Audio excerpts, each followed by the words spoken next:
Rosemary Lee recently described public space as spaces of concern.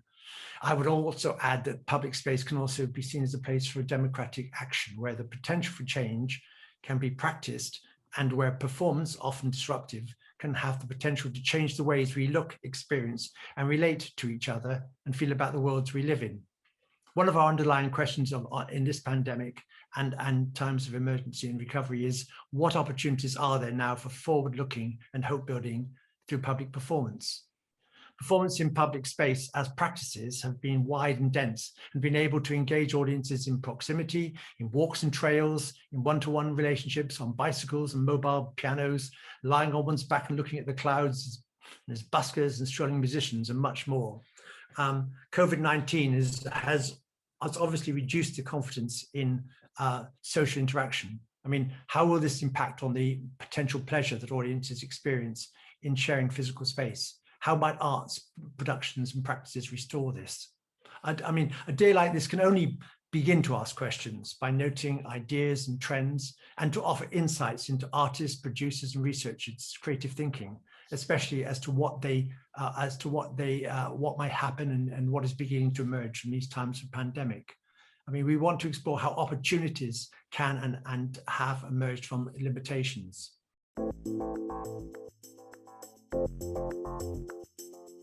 Mid-March last year, like everybody else in the whole of the cultural ecology, those of us working in outdoor arts watched in absolute dismay as the pandemic moved across the world and then across our sector like a tsunami of destruction for everybody. Festival after festival began to announce its cancellation.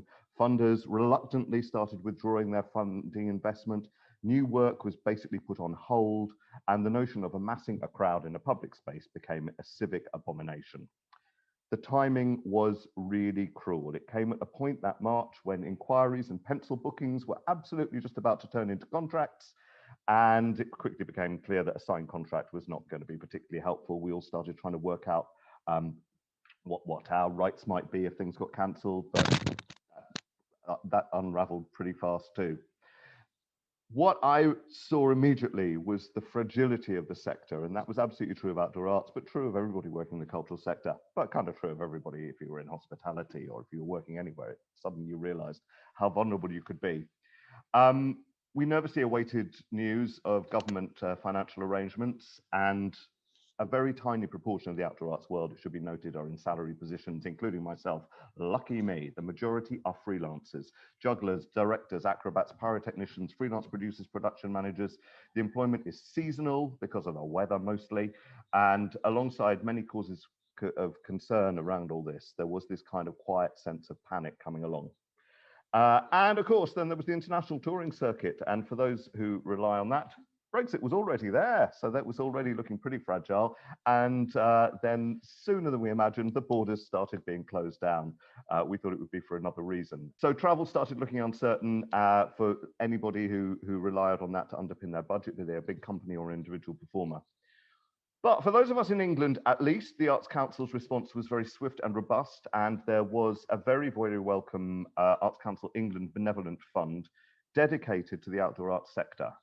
And I am very honoured, I get quite emotional actually, that we were charged with distributing that money among our colleagues. So there were also other things in our favour.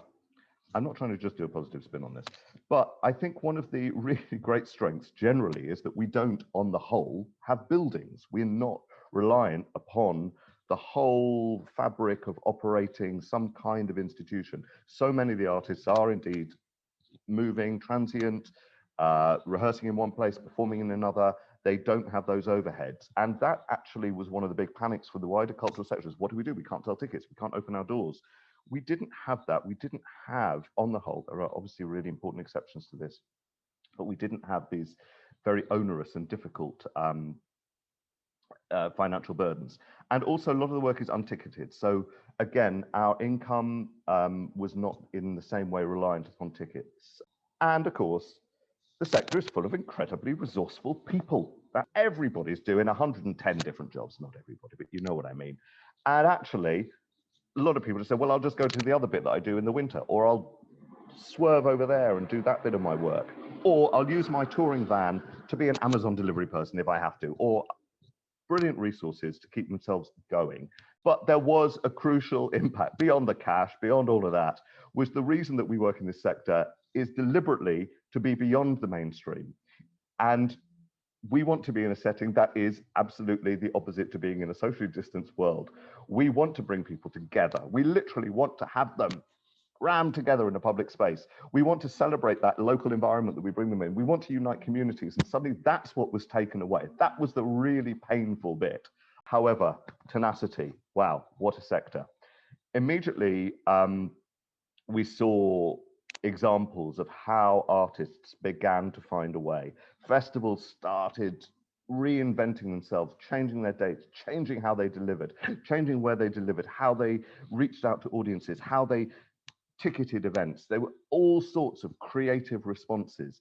Artists started looking at their work. How can that bit of my work that requires interaction be done in a different way? How can I not gather a crowd? How can I find a way to do my work but still be safe and still be bring in people without actually making them crowd together? Amazing things started happening. We also very quickly began to obviously realize that the virus was less transmissible from in outdoor environments. So we had this in our favor. My inbox got flooded by indoor artists, indoor companies, venues saying, hey, how do we do this? What do we do about the weather? And it was great because we knew what to do. We were all ready. We were all prepared for that. We started brokering consultancies between artists and producers in order to help venues find a way to go outdoors.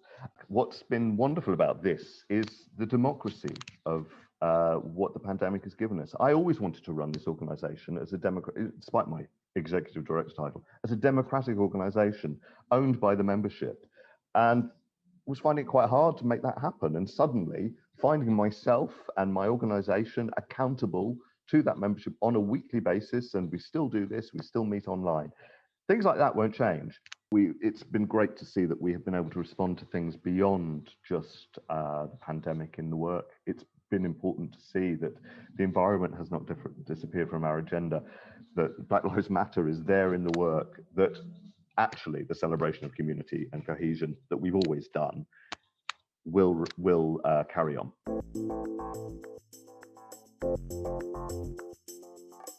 Those very qualities of positivity and flexibility and resilience were just what we needed to get us through the year.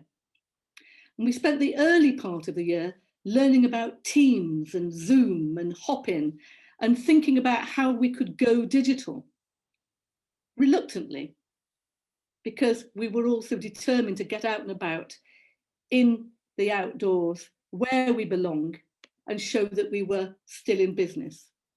And we wanted to connect with local residents who might not previously have chosen to be part of our event. Whether from the perception of who it was for or a practical inability to get to us because of poor transport links or lack of car ownership. We've got one of the lowest car ownerships in the UK, and our festival site is 2 miles outside the town centre. So with Redcar and Cleveland Borough Council, we identified a community in Broughton in East Cleveland, and we worked with the residents of 2 streets to create a festival on their doorstep. We didn't advertise it. We told them not to let anybody know. It was just for them. We heard their stories and we recreated our community meal just for those 70 families. We fixed 30 bikes with the Fix It Cafe, and we paraded around the close with Backchat Brass, Neighbourhood Watch, there they are on their stilts, socially distanced, waving at those elderly residents who couldn't come out of their homes. I find that picture so poignant because we talked to that resident through the window, heard his story. It was told in the meal, but he couldn't come out. We danced, we made pavement art, we grew vegetables, and we grew closer. And at the same time, we were going digital. We maintained the links with the artists who would have performed with us in the big event in September, cancelled, of course, all our income gone. Our emergency funding was about 1/10 of what we would have had. No sponsorship, no trader income, none of that available to us. So it was all on a shoestring. The freelance team, of course, the major casualties of the funding situation.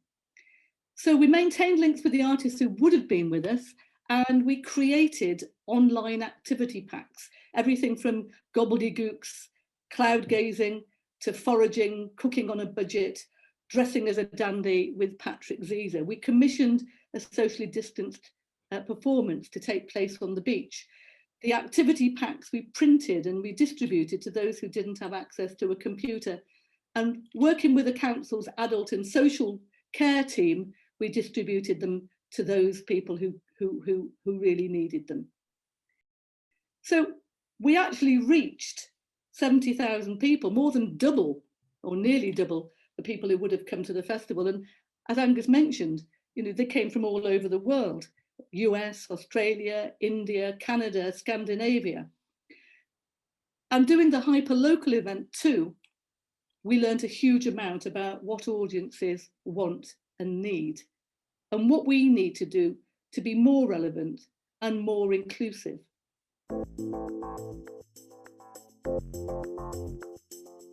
I think there is some balance to be found.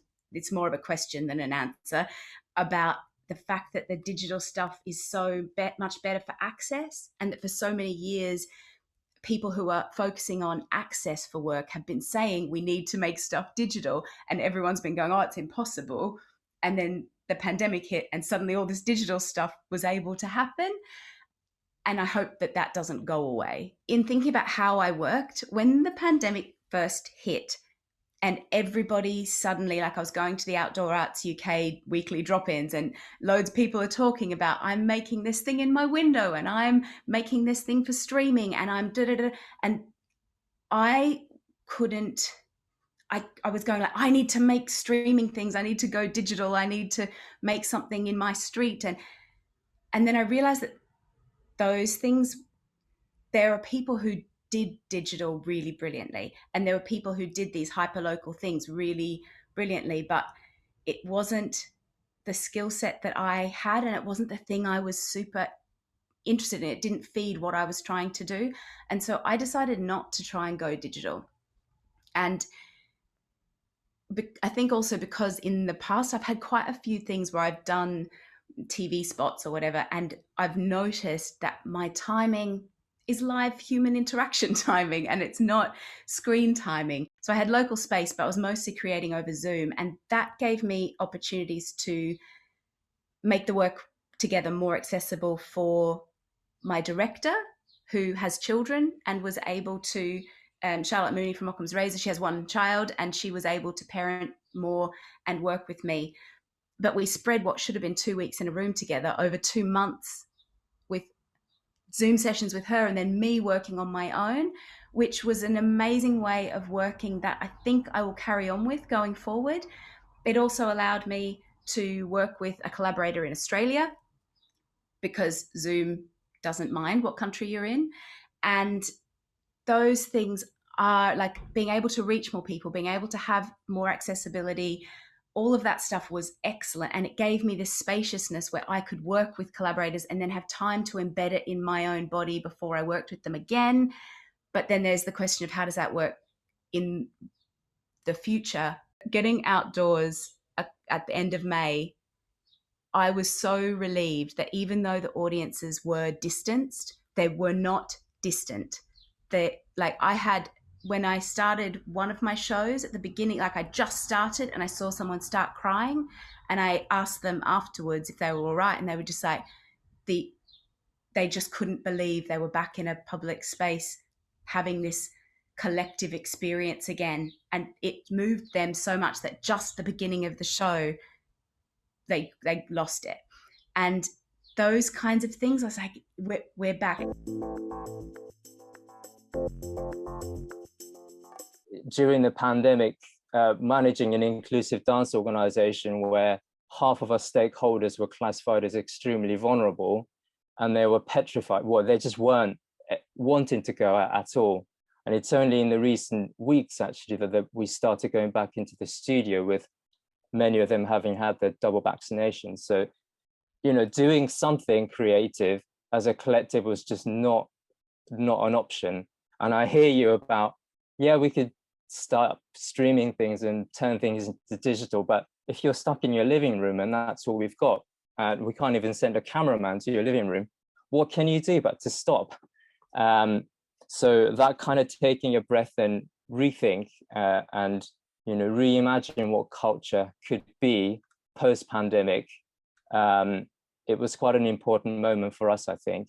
And there are many sort of projects that we're doing, one of which is about how we can turn dance into a purely audio sound experience, combining audio description and self-felt voicing of the experience of the pandemic and what it is to be a disabled dancer. And I think, so we kind of moved away from the visualness of engagement with the dance art form into more audio-based.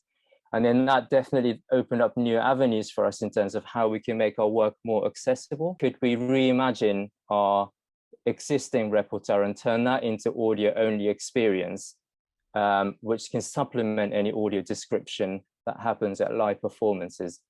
Because we all know that audio description can be a little bit dry in a live performance context, particularly for dance, which is so visual. You know, how many people get excited about a dancer raising his or her right arm in downstage left, right? So that kind of reimagining how art form could become more accessible through different ways of expression or reinterpretation has opened new doors for current rep and future rep to become more accessible to wider audiences. So that kind of period of reflection and adaptation was really key in thinking about how we can expand our reach. I think with the inclusive dance hat on, I think it's really important now to showcase and present underrepresented individuals and artists in public spaces. You know, just with the example of disabled people and how hard they were hit. I think bringing those audiences back into public spaces and then showcasing disabled artists thriving and performing in public platform, I think is really crucial jigsaw to play in post-COVID recovery phase. And I'm also quite keen that dance does this more. I was looking at the diversity data that Arts Council put out recently, and I was quite horrified actually to see that out of the funded organizations in dance, only 5% of workforce are disabled, and only 3% of them are artists. So there's some serious underrepresentation of disabled artists on the whole.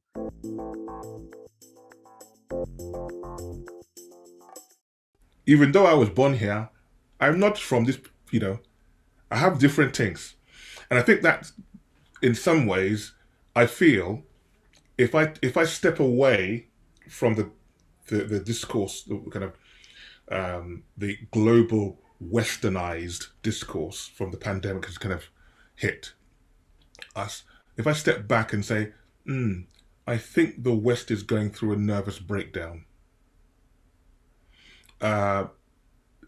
in terms of democracy and in terms of suddenly realizing the value of being together, which is, from an African point of view, seems like, and the point is, so there's a kind of a way of a restriction in terms of how we see spaces. So we mentioned there about the physical space, the embodied space, and Charmaine and you guys you're talking about your kind of being in the space and suddenly feeling the embodied response. Of course, from traditional African and maybe Australian, Aborigine and other places, the idea of the embodied space is only one part of the space. There is a space of the ancestors and the space of the unborn, and then the space of the archetypes. And those exist in a kind of virtual domain, and they can be depicted through stories and plays and things and wonderful things like that. But those spaces are things that we consider to be real in that sense. So that realness comes with this idea that if we see space purely to do with how we relate with each other, then we lose the idea that we, the kind of WE, is only linked to anthropomorphic purposes. But actually we exists from a traditional point of view as, well, it can include animals, it can include the flowers, the trees, stones, your environment. So that the hyperlocal allows us to really embed ourselves into the very fabric of the earth. And I think that street arts and outdoor performance is the most purest, in some ways, expression of that. But of course, we've now been exposed to a shared digital space, and in my case, blended space, where you can have embodied experiences with digital people visiting and outside. In fact, I explored a piece that hopefully might be showing later on, which is based around urban Buto, and where I took six dancers, two of which were abroad, and two which was in Winchester, and we had shared rehearsals in various places. And in the end, when it got pure lockdown, our rehearsals were online, and then we did the whole process. But what they did is they recorded their improvisations with Buto, improvisations in chosen locations in their various places, and then I've edited it together in this kind of festival. So I suppose the point I'm trying to make is that we have an opportunity to work with blended expression, especially as 5G is on the way now, which means that more and more digital appliances will be available and at higher end. So it's a good chance for us as artists and outdoor artists to bring that outdoorness to the blended space. And I think that going back to Stella's point, I think the hyperreal is exactly the point. That's the starting point. It's got to be with the environment and the stones and the trees and the animals and everything. And that's shared across the world.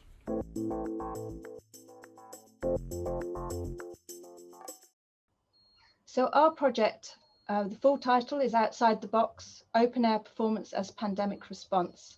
It's led by my colleague at the University of Exeter, Dr. Evelyn O'Malley, working together with me, Professor Tim Coles from the Business School, also in Exeter, and Dr. Giselle Garcia has joined us as a postdoctoral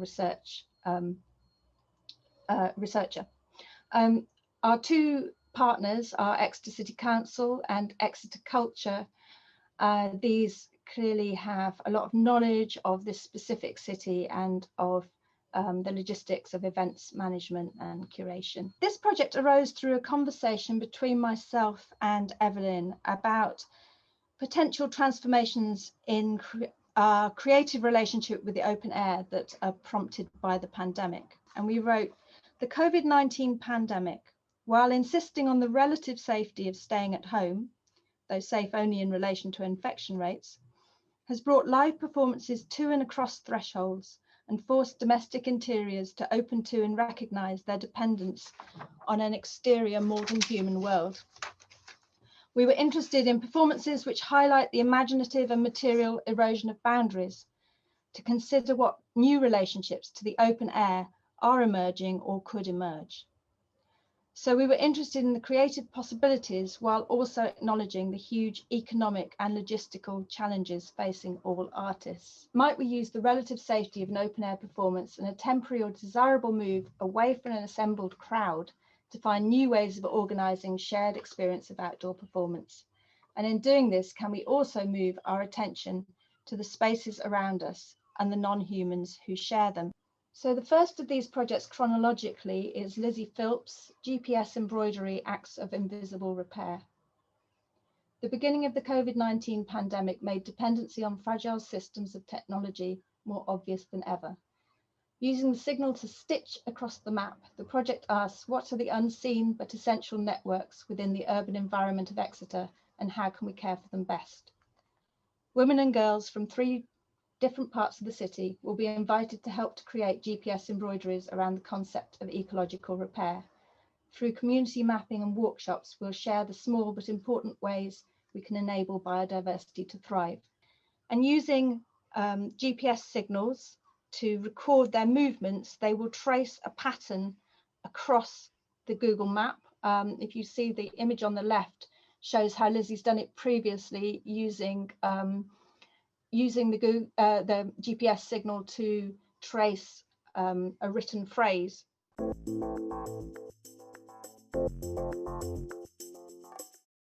So, like many people, we looked at doing micro-local work. If we can't engage with crowds, how can we engage on the micro-local level in local neighbourhood? So we tried to get work up and running pre-Christmas, which would have been entirely within the rules of COVID safety at the time. But the challenge we faced with local authority was not that we could have operated within the rules in December, it was the perceptions by the public towards the local authority allowing outdoor arts to happen. Hat Fair 2021 is going to be a very different beast from the slides you've seen so far. And the challenge for us as festival directors is the balance between freedom of people and restrictions put upon us by the authorities. So this is the main field. And so once you're in and you've changed your ticket for a wristband, within the field, there will be individual performance bubbles. But again, we want to keep it as light touch as possible because I don't know if you're anything like me, you don't want to be in an environment where there are lots of people in high-vis vests telling you what to do and where to go. So this is a challenge between, conforming with the rules, making it safe, dealing with public expectation, because some people will be more ready to get out there, some people less so, but equally trusting people, trusting their freedom, trusting their judgment, trusting our artists, and enabling an enjoyable atmosphere. So I find it really interesting, the sort of discussions I find myself in over the last 6-8 months as a festival director. I suddenly find myself dealing with local authority, national government, and other authorities out there, where I find myself as an outdoor arts maker defending and pushing the limits of what we are being told we should and shouldn't do. I am pushing for freedom of the public, I am pushing for trust in the public, but equally want to be compliant with safety guidelines and to make sure that everybody feels confident in the provision we are setting up. And it has struck me that there's a whole series, over the last year and a half, there's a whole series of boundaries have been put in place. It's odd, we are now running these festivals and normally we would invite the world to come. Now we're almost doing the opposite, we're saying we want you, but we don't so much want you. We don't want massive crowds. And that's a really odd thing to be doing as a festival director. So it's almost making festival this year more local. So, I also am struck, given some of the changes in legislation that are happening in the UK, what are the boundaries between protest and parade? When does an artistic parade veer over into a protest that the police, under new rules, will have perhaps license to shut down or challenge? So again, I throw that up as a question. And I think also with the rise of political populism, not just in the UK, but internationally, what role does the outdoor arts sector have to challenge those walls, those barriers, those divisions being put up? I would argue that it's something we've always been passionate about, and I think it's become ever more relevant. We've actually got a brilliant and trusting relationship, for example, with our local authority, with our safety advisory group. They really, really, really do trust us to deliver our events safely and well. But what has happened for them is it was less about trust in us. It was about their own position had been dislocated in terms of the national picture. It was the local authority were concerned about how are we going to appear? How are we going to look? And I think we've been through a really interesting journey with them in very close partnership. It's not oppositional at all. They are brilliant partners.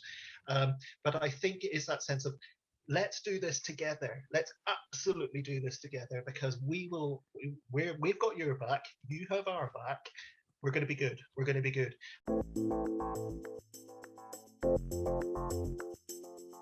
People have been pushing boundaries, especially when I was working with Slavbard, which was a commission which was on a lighthouse boat. We wouldn't have worked on a boat on water had we not, you know, had to do something which is site specific. And also because we could stream it. So we worked with a film company called Deadbeat, and we live streamed it from the boat. That was a company of 10, 12 artists that we managed to get over from Sweden and all over Europe. I don't know how. There was just a gap somewhere last year that you could get people into the country and you could work with them in December. The live streaming was really good, and it was playful. It's playful about using the space. It's playful about what they wanted to say. It was also playful about what they did. They started a fire on the dock side, which I didn't know about because I was too busy trying to stream the live event to try and corral these 10 I was going to say strong-willed artists. They were really good, really, really skilled. They were swinging from every bit of the lighthouse, which didn't go down very well with the owner. But the whole idea of putting these artists in the middle of a very urban site, in the middle of Docklands, was really good, really provocative. And the film still stands and the work still stands. I want to start by saying that our culture forms our future. And I'm going to tell you a little bit about how we have created disruption and joy during COVID-19. As a company, we started making work for music festivals quite a long time, nearly 15 years ago now. We would DJ Portaloo queues, and then we started making more and more interventions and building up commissions for arts festivals. And we created work, or still create work, for everything from greenfield sites to nuclear bunkers. And we try to create playful, ludic work which engenders interactivity and intimate contact with our audiences. And for over a decade, our mission statement has been around this idea of disruption and joy. And also around borrowing a phrase from Brecht, rendering the familiar strange, but in public space. We make work for public space because it is a democratic place to make work, and usually that work is free at point of consumption. And then, like many of us, in March 2020, there was nothing. But as artists and innovators and as small freelancers and small companies, we have to be entrepreneurial to survive. And we are adaptable creatures. And although the shock of having to change our practice extremely quickly due to the global pandemic has been really tough, it has provided opportunities to play and to revisit why on earth we are artists in the first place. So we had to work out how we could do social distancing and do plastic sheeting and have sanitizer and reduce our capacity and have wider space between our audiences. In Salisbury, we were the very first official outdoor performance to take place right at the start of August, and some people were so emotional after seeing the work and being with people again. We simply just cried in a field together. And during this time, I have amended ideas about our practice. I have started to think about myself and our company no longer as theatre makers, but rather as a multidisciplinary arts practice. We have reformed ourselves, perhaps as this is maybe a contested term to many, but as content creators, as well as being artists. Play is still a radical, joyful act, and we can and we have still been joyful in public space. And the discipline distinctions of many outdoor artists are blurry anyway. Theatre, dance, live art, circus, music, they all break down. And the forms we use to make our work are indistinct. This has been undervalued and underfunded work for decades. And I think there are plenty of artists like myself who feel that this work can and should happily coexist alongside our international touring show. And you don't have to always ask permission, and that's certainly something we've always done, and it has felt a bit scary, but there are things that you can do, like signs, like, you know, there are safe ways of involving yourself in activism without having to get permission, but it was just finding those ways of doing that. Artists as entrepreneurs, and we are all sort of entrepreneurs in different ways, because we are all looking at how can we do things differently, how can we do things that are new, and how can we respond to the changes that we are all facing on a day-to-day basis. So, you know, now myself, you know, we've got, I think we've got 3 projects on the go. We've got a festival just looming. It's about how we change our practice, how we revisit, and how we inspire, and how we provocative. We talked about, you know, I think, was it Andrew or Clive saying about, you know, protest and parades? At what point do the police intervene? So it's got a really interesting times coming ahead of us.